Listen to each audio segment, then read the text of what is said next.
Министр здравоохранения Томас Цахнакия посетил Сухумскую инфекционную больницу и российский военный мобильный госпиталь, развернутый на территории гостиницы «Айтар». Глава Минздрава осмотрел медучреждение и проверил схему приема коронавирусных больных. В Сухумской инфекционной больнице функционирует система централизованной подачи кислорода для лечения пациентов с COVID-19 и установлен электрогенератор, который обеспечивает больницу бесперебойным электричеством. По информации главного врача Астамура Гуния, в медучреждении соблюдаются все санитарные нормы. Медперсонал обучен правилам работы, в том числе и в красной зоне. Наверное, не мне судить, насколько хорошо это все налажено, но в общем у нас те сотрудники, которые заходят в красную зону, они абсолютно практически защищены, они одеты как положено. И все, что из красной зоны у нас выходит, все дезинфицируется, вплоть до отходов, пищевых отходов, белья и всего остального. Оно все как положено дезинфицируется и потом только утилизируется или стирается.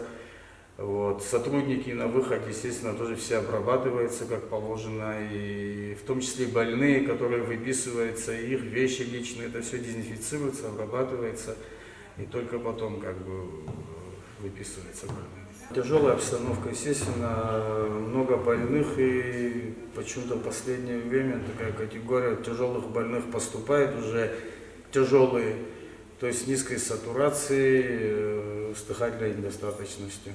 После инфекционной больницы Томас Цахнакия отправился в российский военный госпиталь. Развернутый в Сухуми по просьбе Минобороны Абхазии, этот стационар за время своей работы принял на лечение 305 больных с коронавирусной инфекцией. Практически все пациенты, которые поступают в учреждение, они, как минимум средней степени тяжести. И все кислород зависимые. Конечно, российский госпиталь в этом отношении выполняет огромную задачу.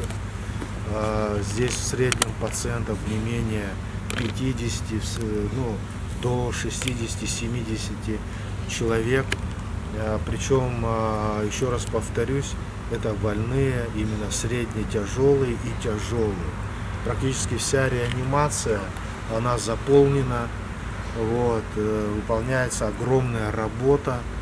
И для нас это, безусловно, очень серьезное подспорье. Начальник многопрофильного госпиталя Минобороны России Абдулмеджид Магомедов проинформировал Томаса Цахнакия о том, как налажена работа и какие возникают проблемы в процессе оказания помощи больным. С лабораторией проблем пока не испытываем.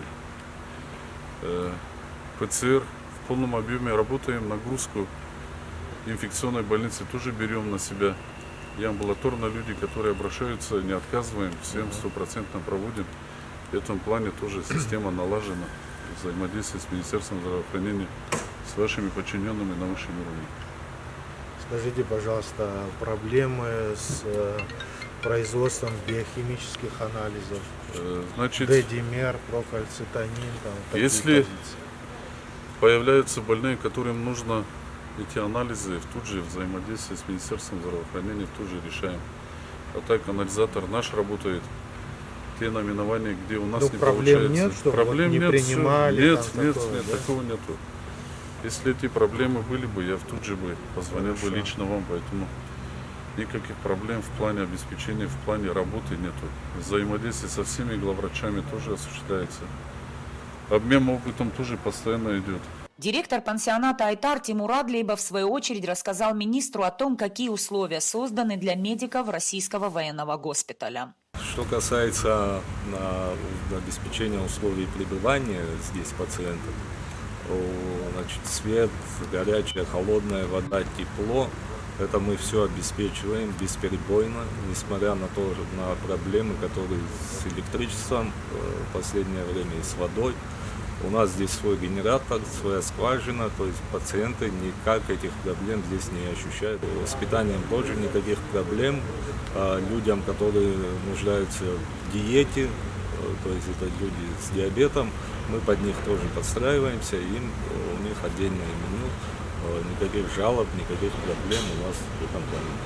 Какие-то технические моменты, там кому-то чайник дополнительно, кому-то печку дополнительно. То есть такие нюансы незначительные, но делаем все, чтобы людям было здесь комфортно пребывать и не Министерство здравоохранения нам, если что-то требуется, они тут же реагируют, всем обеспечивают, то есть никаких проблем у нас нет. Тамас Сахнаки поблагодарил российских коллег за помощь в лечении пациентов с COVID-19 и отметил, что при необходимости руководство республики готово просить о продлении их командировки в Абхазии. Мы искренне выражаем благодарность нашим коллегам российским, которые здесь несут службу, и Министерству обороны Российской Федерации, которая организовала этот госпиталь на нашей территории по нашей просьбе, и, безусловно, Министерство здравоохранения Российской Федерации,